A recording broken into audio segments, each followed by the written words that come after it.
बालेडी industrial area स्थित Dalmia cement company में स्थानीय विस्थापित रैयत मजदूरों और प्रबंधन के बीच विवाद गहराता जा रहा है।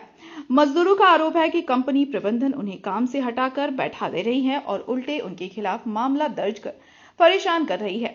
इसको लेकर मजदूर अब JLKM के विधायक जयराम महतो के ट्रेड यूनियन के बैनर तले लंबी लड़ाई लड़ने की तैयारी कर रहे हैं। मजदूरों ने यूनियन के कानूनी सलाहकार सोमनाथ शेखर के नेतृत्व में बोकारो DC से मुलाकात की और अपनी शिकायतें दर्ज कराईं। उनका कहना है कि कंपनी सिर्फ आश्वासन देकर मजदूरों में फूट डाल रही है और गलत रिपोर्ट बनाकर इंडस्ट्री को बचा रही है, जबकि प्रदूषण का खतरा लगातार बढ़ रहा है। अधिवक्ता सोमनाथ शेखर ने कहा कि लेबर कोर्ट मौजूद है जहां मामले का समाधान संभव है, लेकिन प्रबंधन मजदूरों को दबाने के लिए अनावश्यक कानूनी पेंच फंसा रही है। मजदूरों ने साफ किया है कि अब वे न्यायालय तक जाने को तैयार हैं और अपने अधिकारों के लिए हर स्तर पर लड़ाई जारी रखेंगे। डालमिया सीमेंट में ये लोग काम करते थे, सभी रैयत मजदूर है और ये लोग को बिना बताए ये लोग को काम इन लोग को बैठा दिया गया है। ये लोग काफ़ी साल से काम कर रहे थे। जो फंडामेंटल राइट है आर्टिकल हम लोग का जो 12 है, हम लोग जो संविधानिक जो कानून जो बना है, ये समान काम में समान वेतन, और उसके बाद ये लोग ज़मीन भी दिए हैं, रैयत भी है, मजदूर है और जितना भी विस्थापित इलाका में ये लोग बैठे हुए हैं, ये लोग का नौकरी होने के बाद भी आज कई बार ये लोग के साथ त्रिपक्षीय वार्ता होने के बाद भी आज वो सहमति होते हुए उसको पालन नहीं कर रहा है। और इधर जब भी इसको उस त्रिपक्षीय वार्ता को मनाने के लिए लोग बोलते हैं तो ये लोग ऊपर एक झूठा मुकदमा कर देते हैं।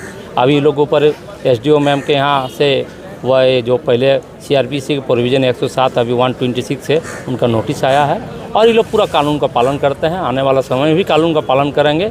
लेकिन मेरा जो सरकार से ये है, जब लेबर कोर्ट है और लेबर कोर्ट में जो कानून का जब पालन हो गया और जो उसमें पास हो गया, उसको क्यों नहीं पालन नहीं कर रहे डालमिया सीमेंट, इसको पालन नहीं कर रहा है तो आने वाला समय में एक बड़ा कदम उठाना जाएगा, आंदोलन करना पड़ेगा और आंदोलन करेंगे। और जो भी हमारा संविधान में जो आपका हम लोग ट्रेड यूनियन 1921 का जो नियम कानून है, उन्हीं के साथ हम लोग रैयत मजदूर लड़ेंगे। कानून का पालन करते हैं, कानून के साथ लड़ाई आगे जारी रहेंगे और इसके लिए हम लोग जहाँ तक लड़ना होगा, चाहे आपका लोअर कोर्ट से लेकर हाई कोर्ट, सुप्रीम कोर्ट, तो हम लोग लड़ेंगे। जमीनी स्तर से भी लड़ेंगे और कानूनी तरफ से भी हम लोग लड़ेंगे। कंपनी को अगर कुछ बोलने जाए तो हर साल अपना जो अपना ऑफिसर है उसको चेंज कर देता है।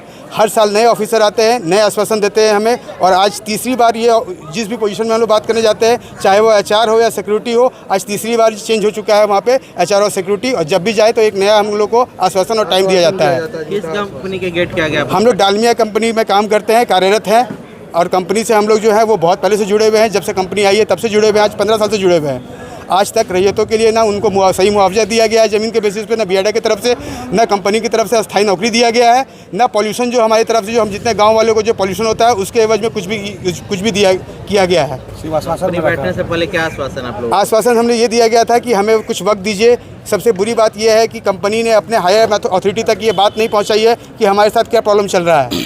आज इसलिए कोर्ट में आया है ताकि हमें एक माध्यम मिल सके, ताकि हम सबको बता सके कि हमारे साथ क्या अपनी आप बीती बताने के लिए हम लोग यहाँ पे उपस्थित हुए हैं। क्या केस वगैरह करेंगे? केस कंपनी ने ऑलरेडी हमारे नाम पे कर रखा है। हमने खुद 4 साल यहाँ पे कंपनी में काम करा है। 2 दिन हमने कंपनी को जो भी कंपनी ने बोला उसी माध्यम पे सारे रूल्स एंड रेगुलेशन फॉलो कर रहे हैं। कंपनी बिना बताए हमारे नाम पे केस कर दिया गया। खासकर झारखंड सरकार के पदाधिकारियों को और सिस्टम को चाहिए कि सोशल असेसमेंट जो होता है वो भी एक बहुत बड़ी चीज़ है। तो सोशल असेसमेंट को लेकर के जो भी रिपोर्ट्स तैयार होते हैं उनको फर्जी तरीके से बना करके यहाँ उद्योगों को स्थापित किया जाता है, पर्यावरण मंजूरी उनको दिलवाया जाता है। इसका मैं प्रमाण जो है मैं आपको दे सकता हूँ और दूंगा आने वाले समय में। साथ ही साथ मैं ये कहना चाहता हूँ कि जो अभी सोशल असेसमेंट के तहत जो है हम लोगों के पास जो अधिकार है, संविधान के अनुच्छेद 21 के तहत जीवन जीने का जो अधिकार है, उसके तहत पर्यावरण से लेकर बहुत सारे ऐसे चीज़ें आती हैं, विषय वस्तु हैं जिनका खुला उल्लंघन जो है इस समय इन औद्योगिक प्रतिष्ठानों के द्वारा किया जा रहा है। सरकार बिल्कुल सोई हुई है। सरकार को जगाने का समय आ चुका है ताकि वहाँ के रैयतों को, प्रभावित ग्रामीणों को उसका हक और अधिकार ससमय दिलाया जा सके।